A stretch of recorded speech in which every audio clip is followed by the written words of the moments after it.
다 같이 말씀 보겠습니다. 오늘 본문은 예레미야 35장 1절에서 19절, 우리 35장 전체를 보겠습니다. 예레미야, 구약성경 예레미야 35장 1절에서 19절까지의 말씀, 제가 가진 구약성경 1108면 혹은 9면에 있습니다. 예레미야 35장 1절에서 19절까지의 말씀, 우리 다 같이 교독하겠습니다. 예레미야 35장 1절에서 19절까지의 말씀입니다. 제가 먼저 읽습니다. 유다의 요시야 왕의 아들 여호야김 때 여호와께로부터 말씀이 예레미야에게 임하여 이르시되, 그래서 그들에게 말하고 그들을 여호와의 집 한방으로 데려다. 이에 내가 하바시냐의 손자요 예레미야의 아들인 야사야와 그의 형제와 그의 모든 이들과 모든 레갑 사람들을 데리고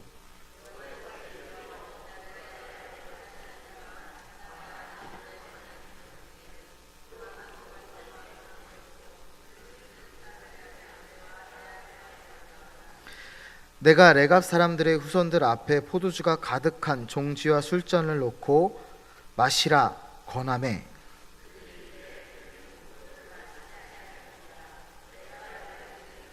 요나답이 우리에게 명령하여 이르기를, 너희와 너희 자손은 영원히 포도주를 마시지 말라.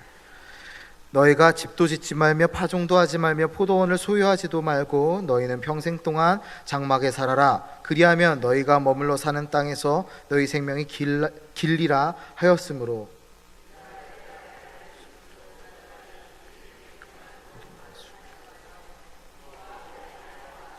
평생 동안 포도주를 마시지 아니하며 살 집도 짓지 아니하며 포도원이나 밭이나 종자도 가지지 아니하고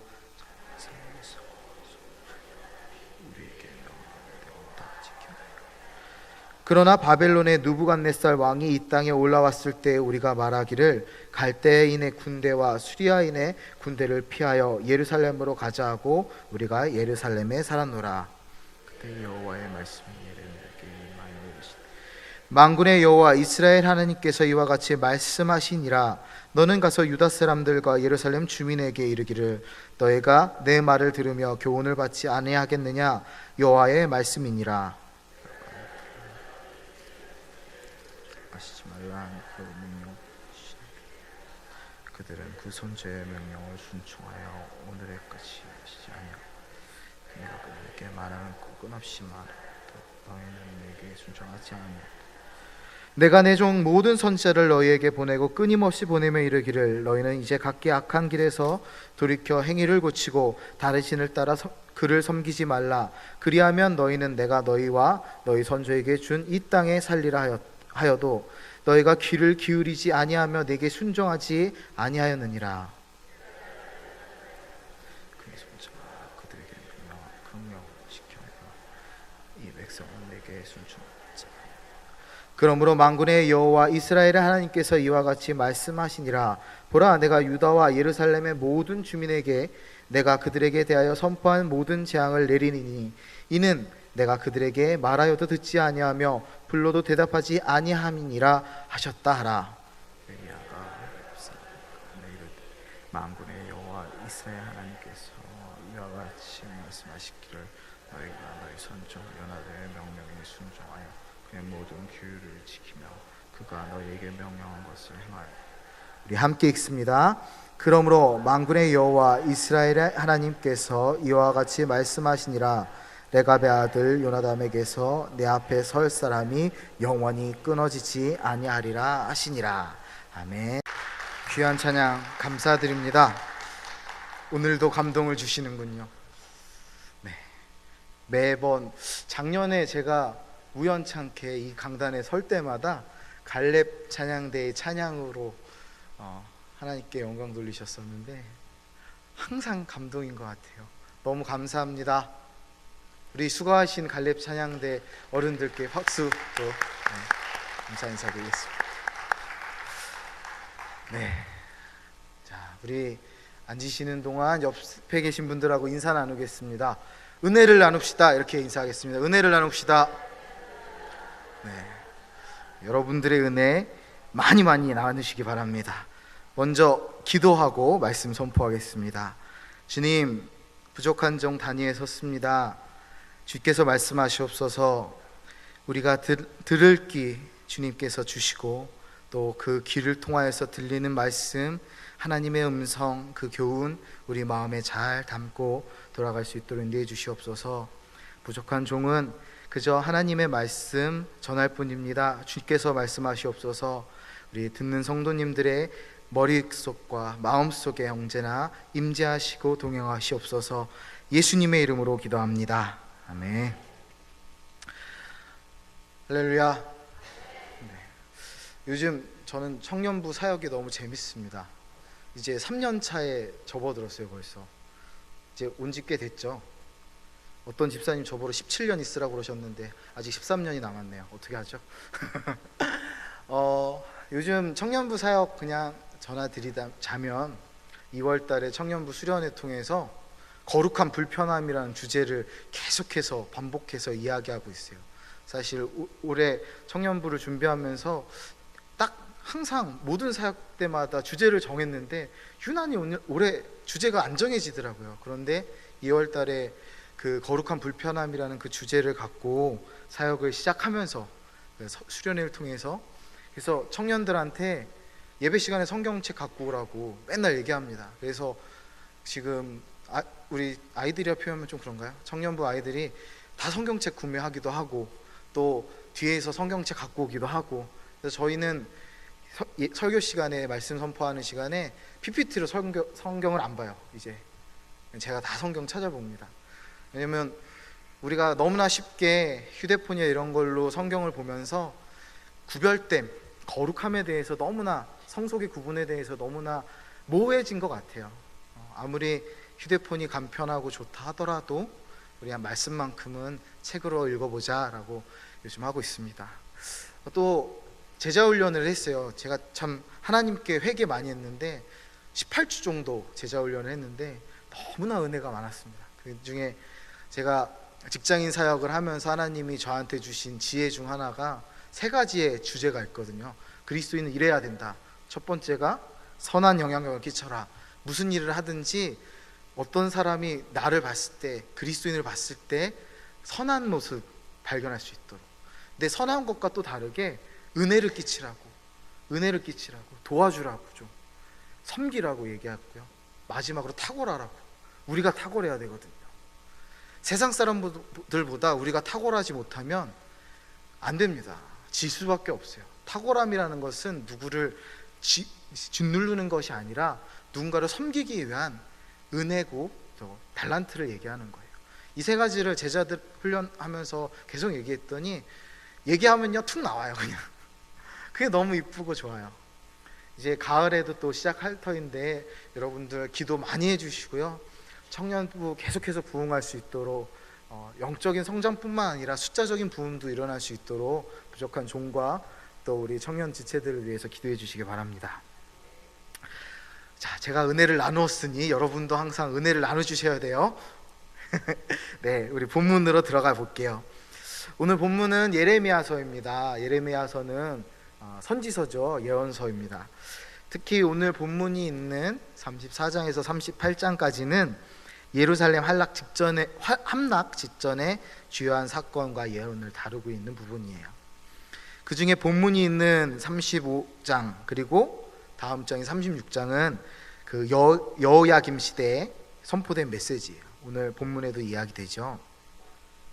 엄밀하게 말하면 예루살렘 함락 직전의 사건이나 예언 선포 기사는 오늘 본문은 아니에요. 정확하게 말하면 그 예언의 말씀은 아닌데, 그럼에도 불구하고 예레미야의 이 2장이 있는 이유는 굉장히 유다 멸망, 왜 멸망할 수밖에 없었는지가 이 본문에서 다 나와요. 이제 앞으로 저희들이 볼 텐데요. 즉 35장은 본래 이방 사람들 출신으로서 하나님을 진실하게 섬긴 네갑 사람들의 모범을 보여주고 있어요. 그런데 네갑 사람들의 모범을 보여주면서 반면에 하나님의 백성이라는 유다 사람들의 모습을 보면 전혀 그렇지 못해요. 그래서 결국에는 그들의 행위로 말미암아 하나님의 심판이 임할 것이라는 불가피함을 보여주기 때문에 오늘 본문이 그 예루살렘 함락에 대한 예언이나 이런 것에 굉장히 중요한 역할을 하는 것입니다. 특히 오늘 본문에 나오는 레갑 족속이라는 사람들은 그들의 선조인 요나답의 유훈, 교훈에 철저하게 순종함으로써 이스라엘 백성들이 하나님께 순종해야 되는 것보다 훨씬 더 하나님의 백성에 가까운 모습을 보여줍니다. 하나님 얼마나 답답하셨겠어요. 우리에게도 그 레갑 사람들의 모습은 모범이 되죠. 믿음의 선조들이 우리에게 유훈으로 교훈으로 남겨준 많은 말씀들이 있고 그 말씀을 따라 우리가 살아야 할 터인데 우리는 어느새 편안함과 재미와 간단하고 간편한 것만 찾고 있죠. 신앙생활이 결코 편한 것이 아닐진데 세상에 나가서 그리스도인이라 얘기하면 불편합니다. 그런데 그 불편함이 싫어서 점점 우리의 신앙은 편한 것을 추구하고 있죠. 여러분, 레갑 사람들에게 있어서 요나답은 그저 조상일 뿐이에요. 그럼에도 불구하고 그들은 마치 요나답이 살아있는 것처럼 그의 유훈, 교훈을 끝까지 성실하게 지켰습니다. 그렇다면 하나님은 어떤 분이십니까? 요나답과 다른 하나님은, 요나답은 이미 죽어서 이름만 남은 사람이에요. 그렇지만 우리가 따라야 할 하나님은 레갑 사람들이 따른 요나답과 다르게 우리가 따라야 하는 하나님은 영원히 살아계시며 인간의 생사화복과 우리의 영생과 또 영벌까지 결정하시는 분이십니다. 그렇게 우리는 레갑 사람들이 요나답의 유언에 순종한 것 이상으로 하나님 말씀에 좀 불편하더라도 힘들더라도 괴롭더라도 순종해야 합니다. 구약의 선민의식 속에 있던 유다는 거듭된 하나님의 권면에도 불구하고 하나님의 말씀에 불순종함으로 하나님의 심판을 받아 파멸에 이르고 말았지요. 우리는 유다 백성들의 불순종이 아닌 레갑 사람들의 순종의 정신을 본받음으로 유다 백성들처럼 재앙이 아니라 레갑 사람들과 같이 영원한 축복을 받아야 하겠습니다. 믿으십니까? 네. 그럼 더 깊은 교훈으로 우리 들어가기 원합니다. 먼저 우리 함께 16절을 읽어보며 시작했으면 좋겠어요. 제가 나이가 어린데 벌써 작은 글씨가 안 보여서 아까 한참 고생했거든요. 여러분 큰 글씨로 성경책이 너무 작아요. 근데 함께 우리 16절 읽겠습니다. 여러분 큰 소리로 읽어주십시오. 시작. 레갑의 아들 요나답의 자손은 그의 손자가 그들에게 명령한 그 명령을 지켜 행하나 이 백성은 내게 순종하지 아니하도다. 하나님의 한탄이에요. 여기서 하나님께서는 레갑 사람들과 이스라엘 백성들을 직접 대조하고 계시죠. 레갑 사람들은 이렇게 했는데 이스라엘 너희는 뭐하냐, 유다 너희는 뭐하냐 라고 말씀하세요. 곧 전자는 선조의 명령을 지켜 행하는 순종의 사람들이었지만 후자는 이에 순종하지 않는 자들임을 지적하고 계세요. 우리가 성경을 읽을 때 순종과 불순종은 이 성경에서 굉장히 중요한 주제입니다. 특히 역사서를 보면 이 순종과 불순종이 대치 구조를 이루어요. 여호수아의 말씀을 보면 물론 거기서 아이성 전투와 같은 불순종의 사건도 있었지만 철저하게 하나님께 순종함으로 가나안 땅에 입성하는 이스라엘의 모습이 그려져요.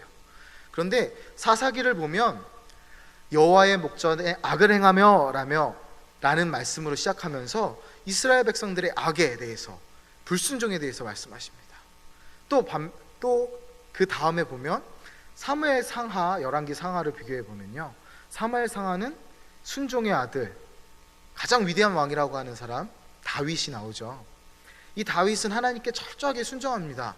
물론 사무엘 하에 보면 다윗의 잘못된 모습도 나옵니다. 그러나 대부분의 그의 삶은 수많은 시편을 지었던 것처럼 순종의 삶을 살아요. 그런데 열왕기에 오면 어때요? 수많은 왕들이 나오죠. 그들의 삶은 대부분 하나님 앞에 하나님 앞에 칭찬을 받기도 했지만 악한 왕들이 너무나 많습니다. 그리고 가장 중요한 건 어떻게 돼요? 솔로몬이 하나님 앞에 온전히 서지 못함으로 그 다음 아들 때에 분열이 되잖아요. 역대 상하도 마찬가지고요. 이렇게 구약 성경은 하나님께 순종한 자들의 모습, 불순종한 자들의 모습을 계속해서 반복적으로 보여주시면서 결국에 구원받을 백성은 하나님께 순종하는 자들이다라는 교훈을 주고 계세요. 오늘 본문으로 다시 돌아오면 하나님께서 레가 사람들과 당시 백성 이스라엘을 이렇게 극명하게 대조시키시는 이유는 또 무엇일까요? 물론 유다인들의 불순종을 지적하고 그들을 부끄럽게 하기 위함이라고도 할 수 있습니다. 그런데 이보다 더 큰 이유가 있겠죠. 단순하게 뭔가 모욕을 주거나 혼내기 위해서 이 말씀을 쓰셨을까요? 우리가 하나님의 속성을 생각할 때 여러분 가장 먼저 떠오르시는 하나님의 속성이 어떤 것이죠? 어떤 속성이 떠오르세요? 사랑의 하나님, 그죠? 사랑의 하나님. 그래서 사랑합니다 나의 아버지 이렇게 우리 찬양하잖아요. 사랑한다고 계속 말씀하시니까 그 사랑의 결정체가 우리를 위해 이 땅에 오신 예수 그리스도 십자가의 죽음과 부활과 다시 오실 약속이죠. 맞습니다. 이스라엘 백성을 너무나 사랑하시는 하나님은 이 말씀을 하고 싶으셨던 거예요. 그것은 레갑 사람들보다 이스라엘 사람들 곧 당신께서 그 백성을 택하신 그들이 하나님의 명령을 지켜 행하며 순종해야 함을 가르치시기 위함이에요. 너희가 순종해야지. 레갑 사람들이 아니라 내가 택한 너희가 순종해야지. 왜 너희는 불순종하고 있냐라고 말씀하시는 거예요. 왜 이스라엘이 택함을 받았습니까? 우리 그 이유를 생각하면 이렇게 말씀하시는 이유가 극명하게 나와요. 이스라엘 택하신 이유 단 한 가지죠. 하나님의 영광을 나타내시기 위해서, 하나님의 위대하심을 나타내시기 위해서예요. 그러려면 어떻게 해야 돼요? 철저한 순종이 뒷받침돼야지 하나님의 영광이 드러납니다. 그들이 즐거워해야 하는 이름은 단 한 가지, 단 한 분, 여호와 하나님뿐이죠. 그러나 여기서 이들의 불신앙을 지적하시는 하나님의 마음 한편에 안타까움과 답답함을 읽을 수 있어요. 그 불순종함 때문에. 오늘 말씀과 관련해서 이를 말한다면 열방은 당신의 말씀 알지라도 순종하지도 않지만 이스라엘은 당신의 말씀, 하나님 말씀에 순종하는 거룩한 백성이라고 이렇게 내세우며 그들로 열방의 본을 삼기를 원하시는 하나님이신 겁니다. 그렇다면 오늘을 사는 우리는 어떨까요? 우리는 그런 본이 되고 있습니까? 한번 생각해 봤으면 좋겠어요. 안타깝게 오늘 본문에서는 정반대가 되었습니다. 도리어 레갑 사람들로 본을 삼고 이스라엘 불순종을 지적해야 할 지경에 이른 거예요. 실로 이스라엘은 이방인들과 다를 바 없는, 하나님이 택하지 않은 백성과 다를 바 없는 삶을 살고 있다는 거예요. 그렇다면 어째서 이스라엘 사람들이 이처럼 본이 되지 못하고 도리어 지탄과 책망을 듣는 비참한 자리에 이르게 되었을까요? 그 이유는 간단합니다. 하나님 외의 것들을 섬겼기 때문에, 하나님 외의 것들을 찾았기 때문입니다. 아주 쉽게 얘기하면 이들이 원했던 것은 하나님의 영광이 아니라 세상의 번영과 형통에만 있었다는 거예요. 하나님을 통한 형통이 아니라 세상의 형통을 얘기했죠. 이는 그들의 가장 근원적인 죄라 할 수 있는 우상 숭배가 대개는 물질적, 육체적 탐욕을 부추기는 것들이란 겁니다. 아울러 그들이 현실적으로 범하는 죄의 이면에 역시 물질적 형통, 육체적 탐욕이 자리 잡고 있었습니다. 이를 감안하면 그들은 하나님을 섬기며 하나님의 계명을 지키며 정직하고 진실하게 거룩하게 살기보다 현실적으로 성공하는 삶, 세상에서 번영하는 삶을 추구하였던 거예요. 이러한 이스라엘 사람들의 면모를 보면서 우리는 아무 상관없다 할 수 있을까요? 교회가 번영을 꿈꿨습니다. 교회가 몸집을 불리고 건물을 크게 짓고 그리고 권력을 갖고자 노력을 했어요. 역사적으로 교회가 정치와 권력과 함께 결탁하는 순간에 많은 아픔들이 시작됐습니다. 교회는 거룩해야 합니다. 거룩함은 달라야 합니다. 다름은 그리스도 예수를 통해 이룰 수 있습니다. 여러분, 그렇지 않기 때문에 우리가 지탄받습니다. 지금 교회가 많은 욕을 먹고 어려움에 처해 있습니다. 이렇게 살아서는 안 되지요. 청년들에게 매주일 얘기합니다. 한국교회가 변해야 되고 우리가 변해야 된다고.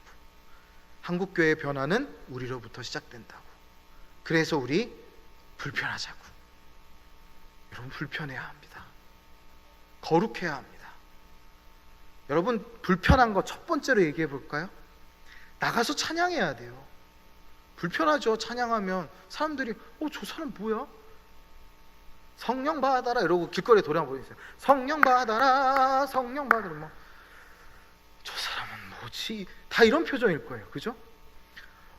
가끔 그런 분들도 계세요. 제가 예전에 전도를 나가서 제가 흥이 많잖아요. 그래서 어릴 땐 조금 더 격했어요, 이게. 그래서 기타 들고 막 춤추면서 찬양하니까 이렇게 술이 취하신 할아버지가 같이 춤을 막 치시더라고요. 가끔 그런 분들이 있어요. 근데 한 번은 돌을 던지시는 분도 계시더라고요. 그게 세상이에요. 불편해요. 그분도 불편하지만 저도 불편하죠. 우리가 불편합니다. 전도하려면 그래요. 여러분, 기도하는 건 어떠십니까? 기도도 불편해요. 하루에 정한 시간, 정한 만큼 하나님께 드려야 합니다. 내가 밥을 먹는 시간, 잠을 자는 시간, TV를 보거나 책을 보거나 누군가를 만나는 시간, 이것들을 줄여야 해요. 그렇지 않으면 기도할 수 없습니다. 말씀을 보는 거, 큐티하는 건 어떻죠? 마찬가지입니다. 불편합니다. 포기해야 될 것들이 생기거든요. 불편함은 포기해야 됩니다. 포기를 할 때 불편함을 선택할 수 있는 거예요. 내 삶에 편한 것들을 포기할 때 불편함을 선택할 수 있습니다. 그런데 그 불편함이 우리를 거룩하게 합니다. 그러므로 기억하십시오. 그 불편함을 통해 거룩함을 선택한 우리를 하나님께서는 본을 삼으실 겁니다.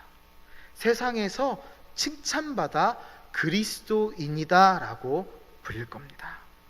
그리스도인들이 이 땅의 사명은 잘 사는 데 있는 것이 아니라 바르게 사는 데 있습니다. 본이 되는 데 있습니다. 여러분, 그 사실을 기억하시기 바랍니다. 두 번째로, 하나님은 많은 선지자들을 통해 이스라엘에게 회개를 계속 촉구하셨죠. 죄송합니다. 이 시대에도 많은 선지자적 사명을 띈 사역자들이 있어요. 여러분, 목사만 사역자 아닙니다. 착각하시면 안 돼요. 여러분도 사역자입니다. 믿으십니까? 목사는 전문적인 말씀을 전하는 직업인으로 하나님이 세우신 거예요. 그러면 이렇게 얘기하면 오해가 있으세요. 그러면 월급 받는 월급쟁이라는 얘기가 아니요. 그 뜻이 아니라요. 모든 이들이 사명을 받고 모든 이들이 사명자이기 때문에 우리 역시도, 목사들도 사명자고 사역자고, 여러분도 사역자고, 여러분 각자가 그 사명을 가진 직업인이란 말씀이에요. 어떤 이는 엄마라는 직업을 갖기도 하고요, 어떤 이는 아빠라는 직업을 갖기도 하고, 또 어떤 분들은 할머니, 할아버지라는 직업을 갖기도 하고, 그의 여러 가지 사명을 받은 직업인으로 살아가는 거예요. 그렇다면 각자에게 사명이 있다면 그 사명을 이루기 위해 하나님은 많은 말씀들을 전해주시죠. 말씀들을 전해주실 때 우리가 변화돼야만 그 사명을 감당할 수 있어요. 그래서 계속해서 하나님은 내가 생각하기엔 나 잘 사는 것 같은데도 회개를 계속 촉구하세요. 그 이유는 부지불식간에 우리가 사명을 잊어버리고 또 죄를 범하기 쉽기 때문이에요. 그런데 이스라엘 백성에도 마찬가지예요. 이스라엘이 잘 살 때도 뭘 살 때도 하나님은 계속해서 선지자를 보내십니다. 그래서 계속해서 하나님의 말씀을 선포하세요. 때로는 제사장적인 선포, 때로는 예언적인 선포를 통해서 그들을 계속 일깨우시려고 합니다. 애절할 정도예요. 왜 그렇게 보내실까요? 약간 좀 매달리시는 것 같지 않아요, 하나님이? 그런데 그렇게 해서라도 당신께서 이루시고자 하는 하나님의 높은 뜻을 우리에게 계속 촉구하시는 거죠. 오늘도 그런 하나님의 모습이 나타납니다. 오늘의 말씀의 제목처럼 하나님은 그럼에도 불구하고 베푸시는 은혜들이 있습니다. 그러나 하나님께서 아무리 크신 사랑과 긍휼을 지니셨다 해도 회개의 기회를 끊임없이 멸시하는 죄악을 고집하는 자들, 그들에게는 심지어 그 하나님의 긍휼하심 자체까지도 멸시하는 자들에게는 하나님은 심판하실 수밖에 없는 지경에 이릅니다.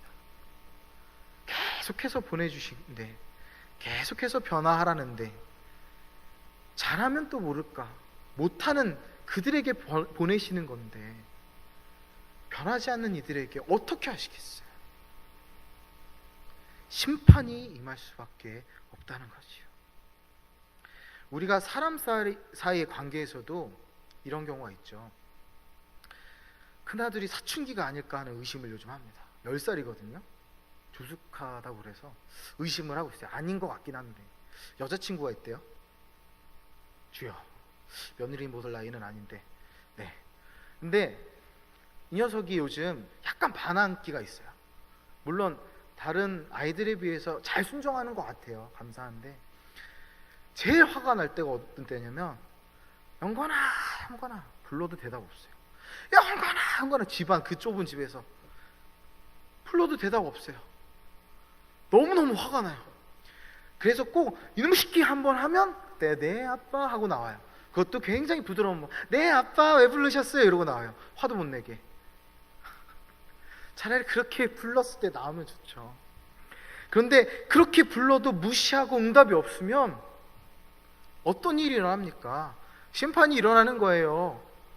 부모는 화가 나게 되는 거고요. 하나님 역시도 계속해서 거룩하라 회개하라 촉구하시고 말씀하시고 여러 사자들을 보내시는데 변하지 않으면 화가 나시는 거예요. 분노하시는 겁니다. 여러분, 하나님도 인격이 있으신 분입니다. 우리가 하나님이라는 존재를 너무나 고차원적으로만 봐서 우리와 다른 성품, 다른 인격이라고 생각하시기도 해요. 아닙니다. 하나님은 완전한 인간이시며 완전한 하나님이십니다. 그래서 우리는 하나님의 속성을 가진 거예요. 반대로 얘기하면 하나님도 인격을 갖고 계시기 때문에 화를 내시기도 하는 거예요. 질투하시기도 하는 거예요. 저놈 새끼 왜 나 말고 다른 놈을 저렇게 좋아해? 이러실 수 있다는 거예요. 그런데 우리는 그것도 모른 채, 그것을 망각한 채 계속해서 세상 것들, 회개하지 않는 모습들로 하나님을 실망시키기도 한다는 거죠. 오늘 본문에 나오는 이스라엘 백성들이 그렇습니다. 회개를 계속해서 촉구하시는 하나님을 향해 고개를 돌지 않고, 눈을 돌리지 않고 귀를 막고 눈을 막고 마음을 닫고 가만히 있어요. 그리고 자기가 편한 대로 흘러갑니다. 이런 자들에게는 축복을 거두어 가시고 재앙을 내리시는 것은 어찌 보면 또 다른 인격인 정의롭고 공의로우신 하나님의 모습이 것입니다. 만약에 하나님이 그렇지 않다면 얼마나 슬플까요? 이런 하나님의 인격적인 모습에 대해서 우리가 잘 알 수 있는 말씀이 있어요. 마태복음 21장 33절에서 41절인데요. 우리가 찾아서 읽기에는 좀 양이 많고요. 제가 이야기를 해드릴게요. 마태복음 21장 33절에서 41절의 내용은, 이 비유는 그래요. 곧 한 주인이 포도원을 세우고 그곳을 농부들에게 맡겨요. 그래서 이제 소출을 얻을 때가 되어서 너희들이 얼마나 잘했는지 보자 하고, 우리 농부들이 얼마나 잘했는지 보고자 하고 이제 종들을 보내죠. 그런데 이 농부들이 악한 농부들이었어요. 그래서 어떻게 하죠? 농부들을 쫓아내요. 열매를 보내지 않고 쫓아내고, 심지어 그들을 잡아 치고 죽이고 돌로 치는데 악행을 저지릅니다. 하다 안 되니까 이제 누구를 보냅니까? 아들을 보내죠. 아들. 여러분, 주인의 아들이라면 무게감이 달라요. 그래서 아들을 보냅니다. 마지막으로 자기 아들까지 보내어 적어도 내 아들이면 잘해주겠지라고 보낸 거예요. 근데 웬걸요? 주인의 아들마저 잡아 죽이며 자기들이 그 포도원을 차지하고자 하였습니다. 결국 어떻게 되죠? 그 주인은 포도원의 농부들을 멸망시킵니다. 만약에 여러분 여기서 그렇지만 악하고 파렴치한 농부들에 대하여 주인이 묵과하고 그대로 포도원을 차지하게 두었다고 생각해 보십시오. 과연 그러면 주변 사람들이 평가하기를 대단해, 그 사람은 대단한 사람이야 라고, 공의로운 사람, 자비로운 사람이, 긍휼한 사람이라 라고 평가했을까요? 아니요. 손가락질하며 욕했을 겁니다. 절대 그렇지 않아요. 만약에 그 농부들이 선하고 아름다운 모습으로 소출을 그대로 정직하게 주고 그러면서 그 착하고 좋은 농부다 하고 주인이 그 밭을 주었다면 그것이 긍휼함이고 자비로움이죠. 그런데 악한 농부들을 그대로 두는 게 과연 자비고 긍휼일까요? 아닙니다. 주인을 만약에 그렇게 했다면 주인은 무능력하다, 무기력한 자다, 공의롭지 못한 자라고 손가락질했을 거예요. 주변에서. 그동안 그 악한 농부들을 상대로 아끼는 포도원을 맡기고 여러 명의 종들을 파송하여 그들로 소출을 바치게 한 것, 심지어 자기 아들을 주인과 자신들의 관계를 분명히 하려 한 것만으로도 주인은 이미 충분히 자비로운 사람이었습니다. 충분할 정도가 아니라 넘치도록 자비로운 사람이었죠. 그러나 이제 더 이상 회개의 가망이 없는 그들을 상대로 자비를 표하는 것은 아무 의미가 없다 할 수 있습니다. 이와 마찬가지로 하나님께서 끊임없이 회개의 기회를 주심에도, 변화될 기회를 주심에도 그것을 거부하는 자, 아니 회개의 기회를 주시는 하나님의 자비하심 자체를 무시하는 자들에게 더 이상 남겨진 자비는 없는 것입니다. 무서운 일이에요, 여러분. 악한 농부들이 포도원 주인의 종들을 학대하고 죽이는 등의 악행을 저지르고 심지어 그 아들까지 살해한 이후에 남겨진 수순이 그들을 심판하는 것 외에 아무 것이 없듯이 하나님의 자비를 멸시하는 자들에게는 더 이상 어떠한 자비도 긍휼도 남겨져 있지 않다는 사실입니다. 우리는 물론 하나님의 자비와 긍휼의 대상입니다. 순간순간 범죄의 자리에도 들어설 때가 있음을 우리 부정할 수 없어요. 그렇지만 하나님은 계속해서 우리에게 예배케 하시고 회개케 하시고 깨닫게 하십니다. 여러분 자녀들 주일 성수를 빼먹게 하시는 것은 지금 여기서 나타나는 포도원 농부 만드시는 일이에요. 절대 안 됩니다. 주일 성수도 못하면 하나님 앞에 회개할 기회가 점점 없어져요. 말씀과 가까이 하게 하셔야죠. 여러분의 가족들, 친지들, 부모님들 전도해야 할 이유도 여기에 있습니다. 계속해서 우리가 강권하여서 이 자리를 채워야 하는 이유, 그들이 멸망의 길, 지옥불에 던져지지 않게 하기 위해서 우리가 노력해야 돼요. 여러분, 이스라엘은 그 하나님의 회개의 촉구를 귀를 막고 듣지 않았기에 결국은 유다와 이스라엘은 멸망하게 되었습니다.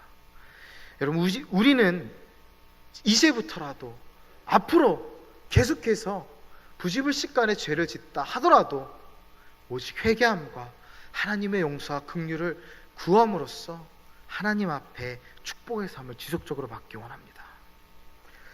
마지막으로 18절에서 19절에서 선주의 아름다운 유언을 끝내 순종하였던 레갑 사람들에게 예레미야가 전하는 축복의 말씀이 소개되지요. 여러분께서 한번 읽어주실까요? 조금 길지만 여러분이 한번 읽어주시겠습니다. 18, 19절입니다. 시작.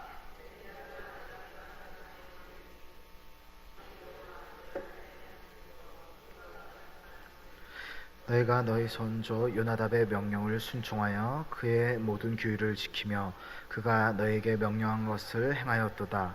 그러므로 만군의 여호와 이스라엘 하나님께서 이와 같이 말씀하시니라. 레갑의 아들 요나답에게서 나의 앞에 설 사람이 영원히 끊어지지 아니하리라 하시니라. 아멘. 너무 큰 축복이에요. 영원히 끊어지지 않겠대요. 자, 여기서 예레미야는 레갑 자손들에게 그들이 자기들의 선조 요나답의 명령을 순종하여 그 모든 규율과 명령을 지켰음을 인정하는 말을 하지요.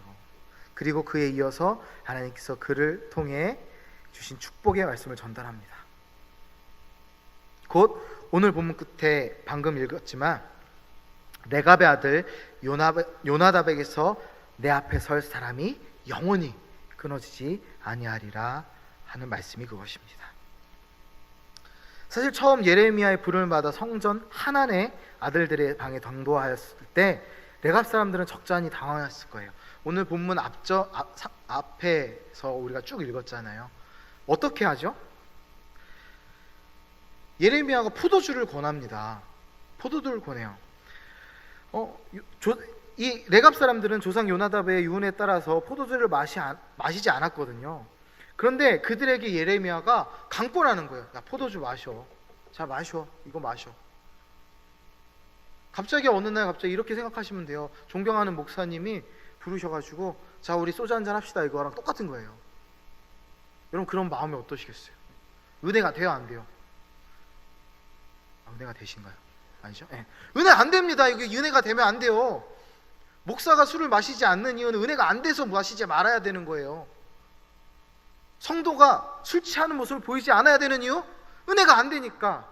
그래서 청년들에게 얘기합니다. 술을 마셔야 돼요? 안 마셔야 돼요? 이렇게 묻지 말고 너희가 술을 마셨을 때 그것을 보는 사람들이 은혜를 받느냐 안 받느냐 그것을 생각해라. 그러면 답이 나와요. 그럼 답이 나와요. 이렇게 생각하는 청년들 중에 부어라 마셔라 갈짓자로 다니는 청년들을 본 적이 없어요. 은혜가 안 되는 거 아니까. 그리고 그것이 선한 영향력을 끼치느냐, 너의 탁월함을 나타내느냐, 안 되거든요. 술 취하면요. 그것이 중요한 그것이. 근데 갑자기 어떤 목사님이 불러서 소주 한잔 하자는 식으로 예레미야가 와서 포도주 한잔 마시래요. 우리는 분명히 레갑 사람들의 입장에서는 분명히 나는 요나답의 유훈에 따라 그의 교훈에 따라 명령에 따라 포도주를 마시지 않겠다 하였는데 그들은 자신들에게 불합리한 일을 명하는 예레미야의 의도가 무엇인지 정확하진 알지는 못했어요. 그렇지만 하나님의 선하심과 의로우심을 믿어 의심치 않았습니다. 그래서 이들은 어떻게 하죠? 안 마십니다. 자신들에게 갈 길을 가르쳐 주었던 선조 요나답의 유언도 자신들이 지금까지 걸어왔던 길 역시도 그릇된 것이 아니었음을 그들은 확신하였고 그것이 하나님의 뜻에 부합된 것인지도 알고 있었습니다. 그리하여서 뜻모를 시험, 이유를 알 수 없는 예레미야의 권고를 받고도 지속적으로 순종의 길을 걸으며 신앙적 지조를 지켰던 것입니다. 이러한 그들의 태도는 하나님께서 실로 순종할 줄 모르는 이스라엘 자손들에게 귀감을 삼을 만한 것이었어요. 어느 곳에서든 귀감을 살 만한 일을 지속적으로 행한 이에게 상이 따르는 것은 모든 것에서 풍성하시며 의로우신 하나님의 당연한 성품입니다. 저는 너무나 사랑하는 말씀이 잠언 22장 4절 말씀입니다. 매일 아침에 3가지 말씀 꼭 외운다고 말씀하셨죠. 벌써 한 18년, 20년 된 것 같아요 이제. 그런데 그 말씀을 읽을 때마다 놀라운 하나님의 역사를 경험합니다. 잠언 22장 4절 말씀 구해요. 겸손과 여호와를 경외함의 보상은 재물과 영광과 생명이니라. 근데 저는 목사로서 누릴 수 있는 것 이상의 풍성함을 누리고 삽니다. 그래서 가끔은 여러 고생하시는 목사님들께 죄송해요. 그래서 섬기려고 노력하고 있습니다. 많은 목사님들, 선교사님들이 고생하시거든요. 그래서 흘려보내려고 노력하고 있어요. 여러분도 만약에 여러분 개인적으로 묵상하시고 생각하시기에 나에게 주신 은혜가 넘친다 하면 흘려보내십시오. 그것이 우리에게 당연한 겁니다. 그것이 겸손과 여호와를 경외하는 자에게 주시는 축복입니다. 그렇게 할 때 보상으로 주신대요. 페이먼트예요. 페이먼트. 보상으로 주시는 거예요. 재물, 돈과 영광, 명예와 생명, 건강을 주신대요. 이것만큼 풍성한 인간이 누릴 수 있는 축복이 어디 있습니까? 근데 그것이 우리가 굳이 찾지 않아도, 우리가 굳이 바라지 않아도 하나님을 따르는 자에게 주시는 축복이라는 말씀입니다. 물론 그것이 하나님의 뜻에 따라서 정도의 차이는 있지만요, 우리는 레갑 자손들을 통해, 순종의 삶을 산 그들을 통해 하나님 앞에 어떻게 살아야 할지 교훈을 얻습니다. 우리가 순종의 길을 갈 때 여러분 흔들리지 말았으면 좋겠습니다. 절대 흔들리지 마십시오. 어떤 상황에서도 하나님을 버리지 마십시오. 내가 생각할 수 없는, 도저히 상상할 수 없는 일이에요. 그렇지만 분명한 하나님께서 성경에서 말씀하신 그 길이 아니라면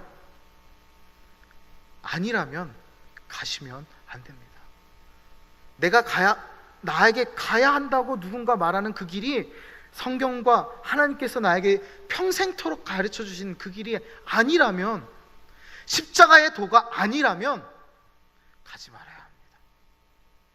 그리고 반대로 이 길이 누군가 세상 사람들이 판단하기에 뭔가 누가 그런 선택을 해?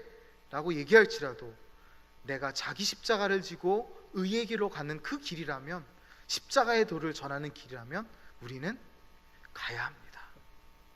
그것이 비록 힘들고 어렵고 자기 집을 짓지 못하고 거적대기 같은 옷을 입을지 몰라도, 정말 풍성하지 못하는 음식을 먹을지라도 그것이 십자가의 길이고 하나님께서 나에게 원하시는 주의 도를 가는 길이라면 우린 가야 합니다. 말씀을 마치려 합니다. 우리 주변을 보면 어떤 한 가지 생활 신조를 내걸고 그것을 철저히 지키는 사람들이 있습니다. 예전에 경영 컨설팅 일을 했기 때문에 계속해서 성공한 사람들, 경영자들의 그 라이프 스타일, 생활 패턴을 공부를 했어야 돼요. 그래서 옛날에 제겔치라든지 존 맥스웰 같이 유명한 그 성공에 대한 이야기하는 사람들을 공부를 했었는데, 제가 최근에 우리 청년들하고 그런 이야기하면서, 불편함에 대한 이야기하면서 공부를 좀 다시 해봤어요. 그랬더니 여러분, 놀라운 사실은요, 페이스북이라는 SNS라는 게 있거든요.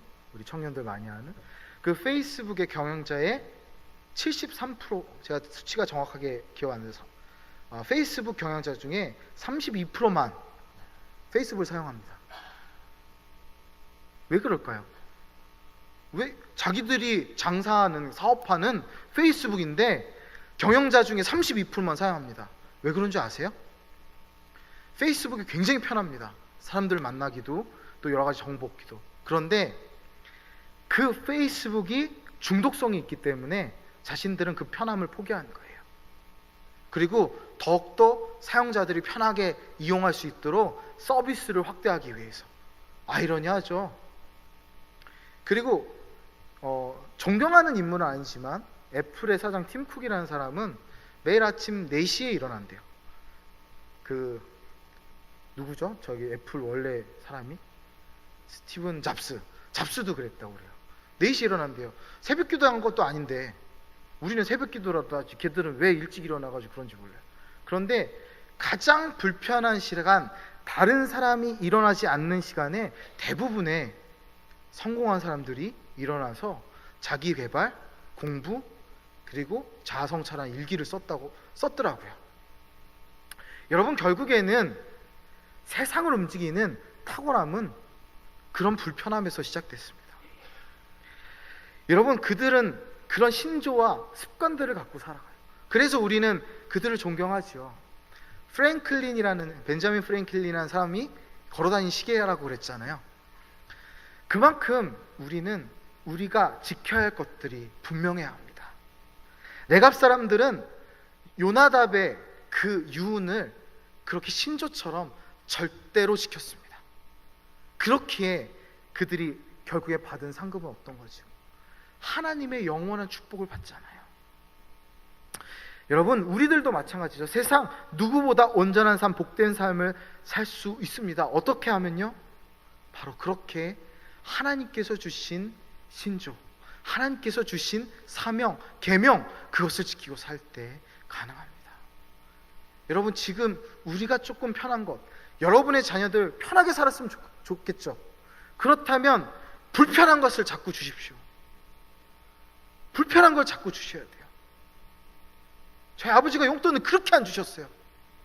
그래가지고 제가 열심히 일했거든요. 얼마나 감사한지 몰라요. 진짜로 그렇습니다. 맨날 저희 어머니 살 빼라고 그러셨거든요. 그래서 운동을 무지 많이 했어요, 제가. 근데 분명히 저는 날씬한 것 같은데 살 빼라고 하세요. 나중에 보니까 다 제 나중에 건강을 위해서 그러셨더라고요. 여러분, 불편함이 필요합니다. 자녀들 편하게 키우시려고 하지 마세요. 반드시 그들이 훈련될 수 있는, 하나님은요, 그래서 감당할 만한 시험을 허락하십니다.